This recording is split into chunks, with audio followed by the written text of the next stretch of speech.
I arrived home after a long day at work to find an unexpected splash of orange taped squarely to my front door.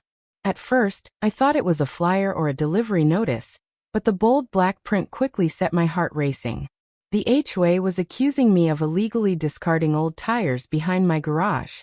They included a blurry photograph of 4 worn-out tires stacked neatly against my back fence, a spot no one could see from the street. I had left them there temporarily, planning to drop them off at the recycling center that weekend. Now, according to the notice, those same tires were considered an environmental hazard and a violation of community appearance standards. The letter was loaded with stern warnings, demanding a $500 fine within 10 days and threatening daily late fees if I didn't comply. I felt a rush of disbelief give way to frustration. I'd lived in this neighborhood for years without a single complaint, always paid my dues, kept my lawn immaculate, and followed every rule they posted.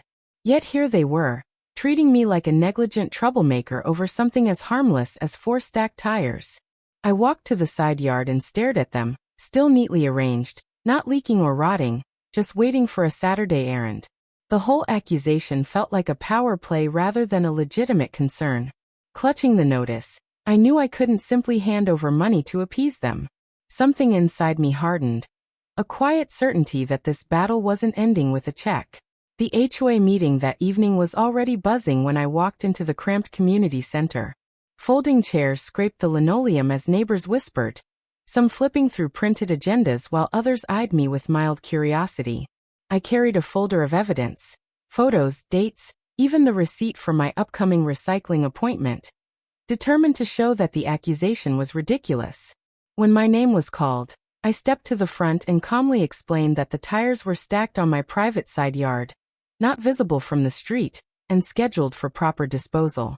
I handed over the photos showing the neat pile tucked behind my fence. The board members glanced briefly at the images, but their expressions remained stiff. Nancy, the HOA president with her ever-present pearl necklace and sharp gaze, leaned forward and cleared her throat.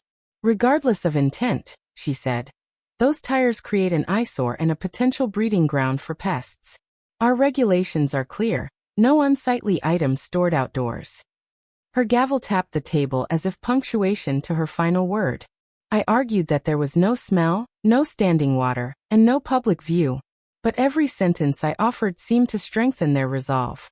Another board member murmured about setting a precedent, and Nancy nodded vigorously. Finally, she delivered the verdict. The fine would stand, $500 due within 10 days, plus daily late penalties if the tires weren't removed immediately. I left the meeting with a cold knot in my stomach. Reason had failed. They weren't interested in fairness. They wanted obedience, and I wasn't about to give it. Saturday morning arrived with a haze of frustration still hanging over me. I wandered through the local farmers market more to clear my head than to shop. Stalls overflowed with fresh produce, homemade soaps, and colorful crafts, but my mind kept circling back to the ridiculous fine and Nancy's smug expression. As I passed a booth filled with handmade planters, a flash of bright color caught my eye. The vendor had transformed ordinary objects, old kettles, chipped teacups, even a rusty watering can, into delightful hanging gardens bursting with flowers. Petunias spilled like waterfalls, and tiny succulents peeked out of unexpected corners. I paused, captivated. The idea that something worn out and discarded could become so beautiful sparked a sudden, electric thought. Why should I drag those tires to a recycling center at all? What if I turned them into something striking? Something that not only met the rules but outshone every manicured yard in the neighborhood. The image of my dull black tires exploding with color and greenery filled my mind, and a mischievous grin tugged at my lips. I began to see the project unfolding step by step. Bright exterior paint to liven up the rubber, soil rich enough to nurture bold blossoms, cascading vines for dramatic effect. The notion of reclaiming those tires as art rather than trash thrilled me. I bought packets of marigold seeds, a few trailing ivy starters, and enough potting soil to fill a dozen containers. Walking home with arms full of supplies, I felt my irritation harden into determination, and a spark of excitement I hadn't felt in weeks. The next few days turned into a whirlwind of creativity and stubborn resolve. Early Saturday, I dragged the tires onto the driveway and gave them a thorough scrubbing with soap and a stiff brush, washing away years of dust and grime until the rubber gleamed. Once dry, I spread an old tarp and opened cans of exterior paint in vibrant shades of turquoise, lemon yellow, and hot pink. With each brushstroke, my frustration with the HOA melted into a surge of satisfaction. The once drab black circles slowly transformed into vivid rings of color, catching the sunlight like oversized beads. Neighbors slowed their morning walks to watch, curiosity sparking in their eyes. A few offered encouraging comments, though some simply gawked at the spectacle of me, splattered in paint, working with focused energy. After the paint dried, I drilled drainage holes into each tire's base and carefully layered gravel and nutrient-rich soil inside. The sweet, earthy smell of damp soil filled the air as I tucked marigolds, petunias, and trailing ivy into their new homes. By evening, my driveway resembled an artist's studio turned botanical haven. I stacked a few tires into playful towers and set others flat to create low, round planters. Bright blossoms already lifted their faces toward the fading sun. Standing back to admire the scene, I felt a rush of pride. What had once been the HOA's so-called eyesore was now a cheerful explosion of color and life. The very objects they fined me for had become a defiant, living artwork, my own quiet rebellion in full bloom. Inspection day dawned bright and warm, the perfect backdrop for the little drama I had planned. I made sure the gate to the side yard stood wide open, inviting anyone to peek inside. Freshly watered flowers shimmered with dew, and the air carried a light, earthy fragrance mixed with the faint sweetness of marigolds. I even placed a small bench nearby to complete the scene, as though welcoming guests to a private garden party. Right on schedule, I spotted Nancy marching up the path, clipboard clutched like a sword. 2 other board members trailed behind, their expressions expectant, as if they were about to catch me in a grand violation. But the moment they stepped through the gate, their confident strides faltered. Instead of a stack of grimy rubber, they faced a riot of color: magenta, turquoise, and sunny yellow tires overflowing with blooms. Bees buzzed lazily from petunia to marigold, and a pair of butterflies fluttered across the ivy vines. I greeted them with a bright smile. "Good morning. You asked me to take care of the eyesore, so I upgraded it instead." Nancy's mouth opened slightly, but no words came out. One board member raised an eyebrow, clearly impressed, while the other stifled a grin. Across the street, a small group of neighbors had gathered, clapping quietly at the spectacle. Nancy finally managed a stiff nod, scribbling something on her clipboard.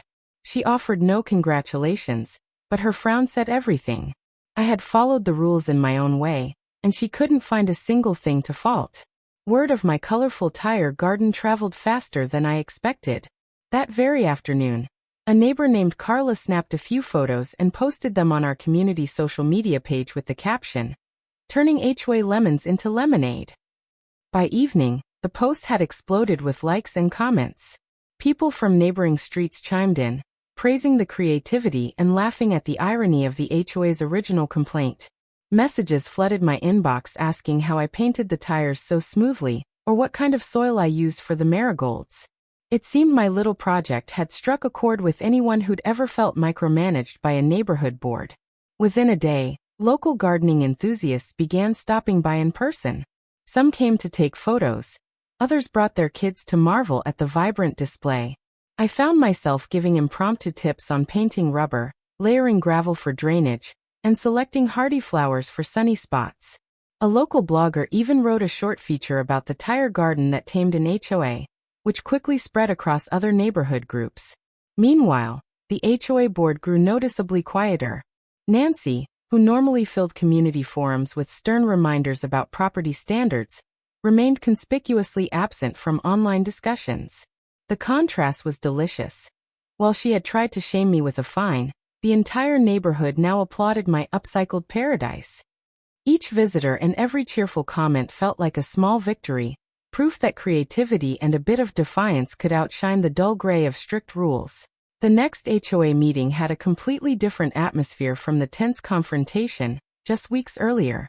When I walked into the community center, I immediately noticed the curious smiles and warm nods from neighbors who had clearly seen the viral photos of my garden.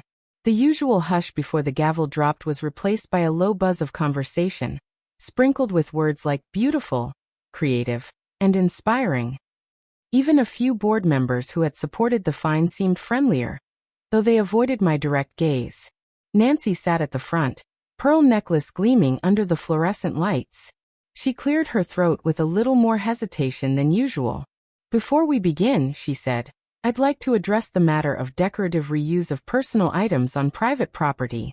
Her tone was noticeably less sharp, almost cautious. She proposed a new guideline allowing upcycled or repurposed items as long as they were maintained neatly and posed no safety hazard.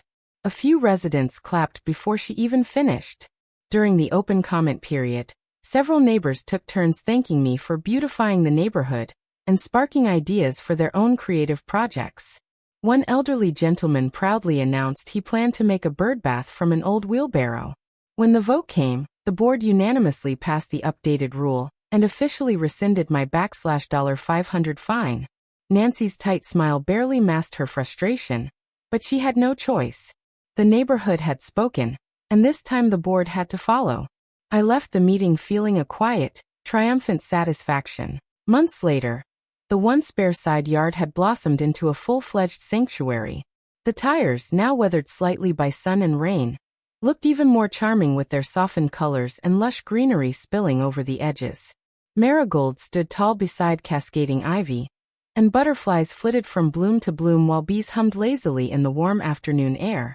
Neighbors continued to stop by on evening walks, often bringing friends or family to admire the vibrant display. Children pointed excitedly at the bright rings of flowers, while adults snapped photos for inspiration. What began as a simple act of defiance had become a beloved neighborhood attraction. Even Nancy eventually had to acknowledge the garden's appeal. One late afternoon, as I was watering the plants, she paused at the gate. Her usual stern expression had eased into something almost thoughtful. "It's pleasant," she admitted softly, the closest thing to a compliment I would ever hear from her. I thanked her with a polite smile, savoring the small victory. The tire garden soon inspired a wave of creativity throughout the neighborhood. Old ladders became trellises, broken wheelbarrows were turned into herb planters, and unused rain barrels sprouted with wildflowers. The community had embraced upcycling, all sparked by the HOA's original complaint. Each time I stepped outside to tend my thriving plants, I felt a deep, satisfying pride. What started as an unfair fine had grown, literally, into a movement. The best revenge hadn't been loud or angry. It had simply bloomed, bright and undeniable, for everyone to see.